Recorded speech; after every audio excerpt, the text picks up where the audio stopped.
दिखा दूंगा। तब रतन जलपरी को अपने कंधों पर उठाकर जंगल के अंदर एक तालाब के पास ले आए। फिर तालाब के पास से कुछ खास पौधे लेकर उसे हाथ में रगड़ के जलपरी के सारे घाव में लगा देता है। जलपरी, आज रात तुम इस तालाब में ही रहो।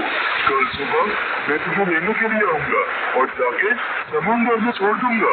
इस तेज बिजली के साथ साथ तूफानी बारिश बढ़ती ही जा रही है। तुम जल्दी से घर लौट जाओ और तुम्हें बहुत बहुत शुक्रिया मेरे दोस्त। इसके बाद रतन जलपरी को तालाब के पानी में छोड़ के घर की तरफ जाते वक्त अचानक एक बिजली उसके ऊपर गिरती है। तभी रतन की मृत्यु हो जाती है। अगले दिन सुबह ढूंढते हुए रतन का लाश उसकी पत्नी रेवा और बेटे रमेश को मिलता है। माँ, पिताजी के बिना हम कैसे रहेंगे? स्कूल की बहुत खर्चा है। मैं कल से और स्कूल नहीं जाऊंगा। मैं कल सुबह से ही काम ढूंढने के लिए निकल पड़ूंगा। इतनी सी उम्र में तू क्या काम करेगा? मैं लोगों के घर घर जाके काम करूंगी, खाना पकाऊंगी। तू सिर्फ पढ़ाई करेगा। तुम चिंता मत करो माँ, मुझे कुछ न कुछ काम जरूर मिल जाएगा। फिर मैं सब कुछ संभाल लूंगा। अगली सुबह रमेश काम की तलाश में निकला, लेकिन पूरे दिन घूमकर भी कोई काम ना मिलने से वो रात को घर लौट आते हैं। मुझे कोई काम नहीं मिली माँ, क्योंकि मैं छोटा हूँ, इसलिए कोई मुझे काम नहीं देना चाहता है।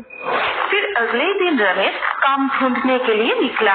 उस वक्त वो एक भंगार की दुकान देखता है, जहाँ एक आदमी प्लास्टिक, टूटा हुआ कांच, लोहे, पुराना कागज बेचने के लिए आया था। ये देखकर रमेश भी वो सारी चीज जुगाड़ करके बेचता है। फिर शाम को वो अपने घर लौट आता है। ये लो माँ, थोड़ा चावल और आलू ले आया हूँ, आज यही पकाओ। ठीक है, मैं जाकर पहले बाहर की कुएं से पानी लाती हूँ। रेवा जब पानी लाने गए तब गांव के कुछ महिलाओं ने कहा, अरे देखो देखो, रेवा आई है कुएं से पानी लेने। तुम सबने देखा ना, आज इनके बेटे पूरे दिन घूम के इधर उधर से कचरा उठा रहा था। ऐसे किसी को हमारे कुएं से पानी नहीं लेने देंगे। रेवा, तुम जाओ यहाँ से, हम तुम्हें यहाँ से पानी नहीं देंगे, जाओ। इस गांव में तो एक ही कुआं है, अगर मुझे यहाँ से पानी नहीं मिले तो पीने का पानी मैं कहाँ से लाऊंगी? सबकी बातें सुनकर रेवा रोते हुए वहाँ से चली आती है। लेकिन मुझे पानी तो लेना ही पड़ेगा, नहीं तो खाना कैसे पकाऊंगी? कौन सा पानी पीऊंगी? अब लगता है कि जंगल के उस तालाब से ही पानी लाना पड़ेगा।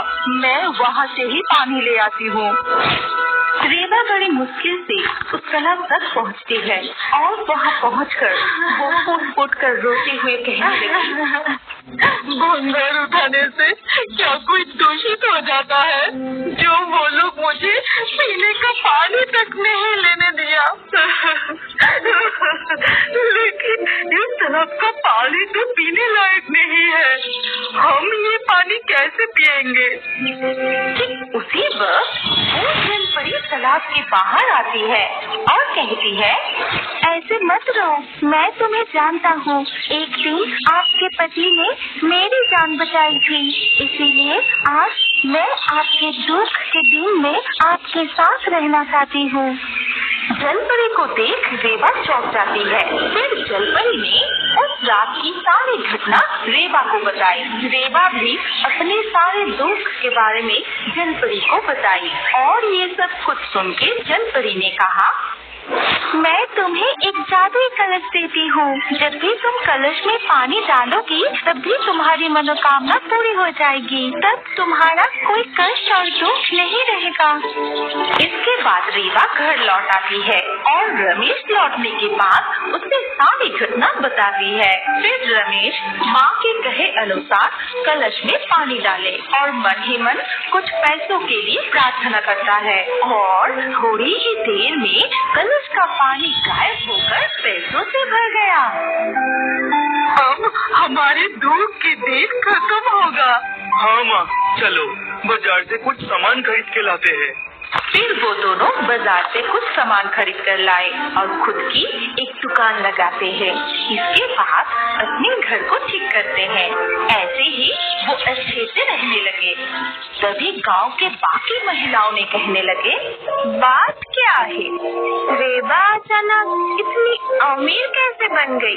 उसके बेटे तो सिर्फ कचरा उठाता है, उसे इतना पैसा कहाँ से मिल गया? दाल में कुछ काला जरूर है। रेबा उस तालाब से पानी लाती थी, जरूर वहाँ ही कुछ होगा। कल हम सब मिलके उस तालाब में जाल फेंकेंगे, देखेंगे कुछ मिलता है कि नहीं। अगले दिन गांव की सभी महिलाओं ने उस तालाब में जाल फेंका और उन्होंने जाल खींचकर जलपरी को तालाब के किनारे लाए। रेबा को तुम जिस तरह से अमीर बनाए हो, मैं भी बना दो, नहीं तो तुम्हें मार डालूंगी। छोड़ो, छोड़ दो मुझे मत मारो, छोड़ दो, बचाओ, कोई मुझे बचाओ। रोती हुई जलपरी और गांव की महिलाओं की चीखें सुनकर रमेश और रेबा जादुई कलश लेकर वहाँ पहुँचे। फिर रमेश ने कहा, तुम लोग जलपरी को छोड़ दो, ये लो जादुई कलश।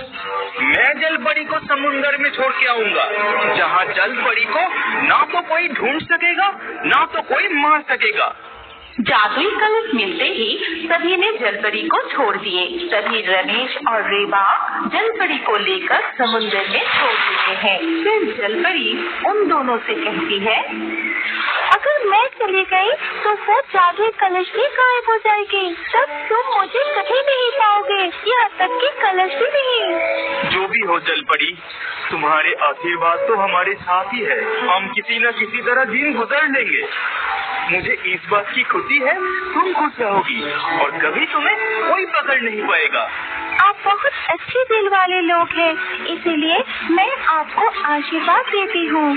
आपकी दुकान बहुत अच्छी चलेगी, दुकान कभी बंद नहीं होगी, आप लोगों को कभी भी किसी चीज की कमी नहीं होगी। ये कहते हुए जलपरी गहरे पानी में चली जाती है। फिर उसी वक्त कलश भी गांव वालों के हाथ से गायब हो जाती है। इधर रेबा और रमेश गांव लौट के अपनी दुकान अच्छे से चलाने लगे और खुशी